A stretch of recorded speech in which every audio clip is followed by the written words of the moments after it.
Mtendo bannaffe amawulire gaffe gaagano nga gabasomera ze Helen's Mentor wano ku LMTV. Emitwe mikulu gye gino. Museveni agumizza ku baakwatibwa mu kalulu.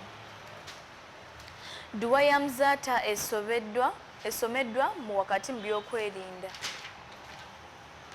Babiri battiddwa mu kifo kimu.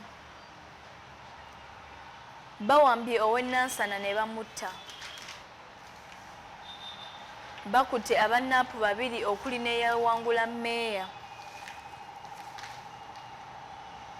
Namwandu atabukidde bba ku poloti ya Buganda Land Board. Era nga ge gano mu bujjuvu. President Museveni agumizza ku bantu abaakwatibwa mu biseera bya kalulu ng'agamba nti bakyakuumibwa bakuyimbulwa bwe banaaba beetonze n'okwenenyeza abo be bakolako effujjo. Yagambye nti bakizudde nga mu baakwatibwa mulimu abavubuka bangi abawuusibwa era nti bangi bayimbuddwa ate abakyasigaddeyo baagala bakolagane bulungi n'abakuumaddembe okakasa nti obumenyi bw'amateeka obw'ekika ekyo tebuddamu kubaawo. Mu kwogerako eri eggwanga, Pulezidenti eggulo ng'asinziira mu maka ge agobwa Pulezidenti e Nakasero yagambye nti abategeka okugezaako okulemesa okulayira kwa Pulezidenti mu mwezi gw'okutaano beerimba era n'abalala abanaagezaako nti bakwejjusa kuba ekyo ekimenya amateeka era gavumenti tegenda kubaganya. Yayogedde ne ku musango Robert Kyagulanyi oba muyite Bobi Wine eyali amwesimbyeko gwe yatwala mu kkooti ng'alumiriza NRM okubba obululu ng'agamba nti abannaapu be beenyigira mu kubba akalulu naddala mu Kampala. Yagambye nti abannaapu abatiisatiisa n'abawagizi ba NRM naddala mu disitulikiti za Buganda okuli Kyotera, Mpigi, Mukono ne Wakiso, Kampala n'ebitundu bya Busoga ebimu. Yagambye nti abapoliisi abatayamba abawagizi ba NRM nga batutte emisango ku poliisi bagenda kulondoolwa bakangavvule. Yannyonnyodde nti embeera eyo ye yabawaliriza okuleeta amagye okusaanyaawo abakola effujjo okutiisatiisa abantu. NRM nnene nnyo eringa njovu. Ababadde bakola obulabe ku NRM bakosa bukosa kutu kwa njovu naye enjovu ekyayimiridde. Museveni bwe yanyumizza. Ekiseera ekibakkiriza okuddamu okukola, yagambye nti omwaka guno basuubirwa entegeka z'okusima amafuta okumalirizibwa okukozesa kampuni z'amafuta okutandika okugasima.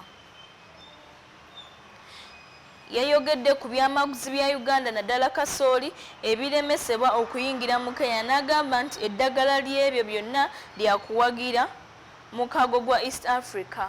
Wabeewo akatale akawamu mu mawanga g'obuvanjuba bwa America nga tewali yeetaaga lukusa okutunda ebyamaguzi bye mu nsi endala. Yagambye nti ababaka ba Paalamenti ababadde boogeza obusungu nti Uganda nayo yeesasuze ku Kenya takkaanya nabo. Yagasseeko nti mu 2019 Uganda yafuna akawumbi ka $, n'obukadde bwa $, obukunuukiriza mu 2 mu katale k'amawanga ag'obugwanjuba bwa Africa. Yagambye nti bagenda kwogeraganya ne Kenya ku byamaguzi bya Uganda balabe bwe batuuka kukkaanya ku byensuubulagana ku kasooli n'ebyamaguzi ebirala. Yagambye nti omutindo nagwo gwetaaga okukolwako ng'agamba nti bayinvesita okuva mu Iran bajja nga baagala okugula kasooli yenna alimibwa wano. Bamwekebejja ne basanga ng'omutindo gubulamu ng'aliko ekirungo eky'obutwa obumanyiddwa nga afrostins.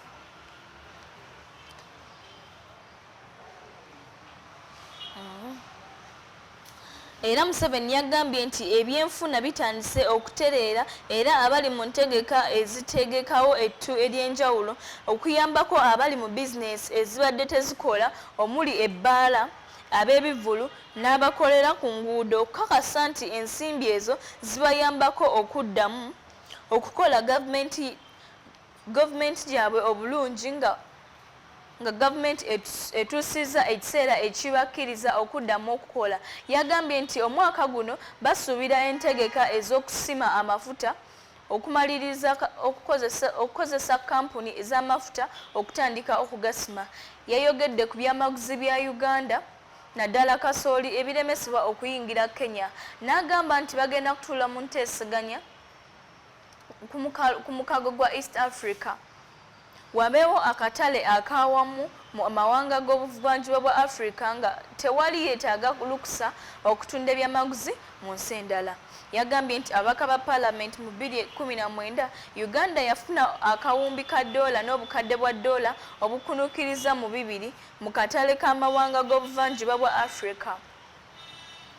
Yagambye nti bagenda kwogeraganya ne Kenya ku byamaguzi bya Uganda balabe bwe batuuka ku kukkaanya ku by'ensuubulugana ku kasooli n'ebyamaguzi ebirala.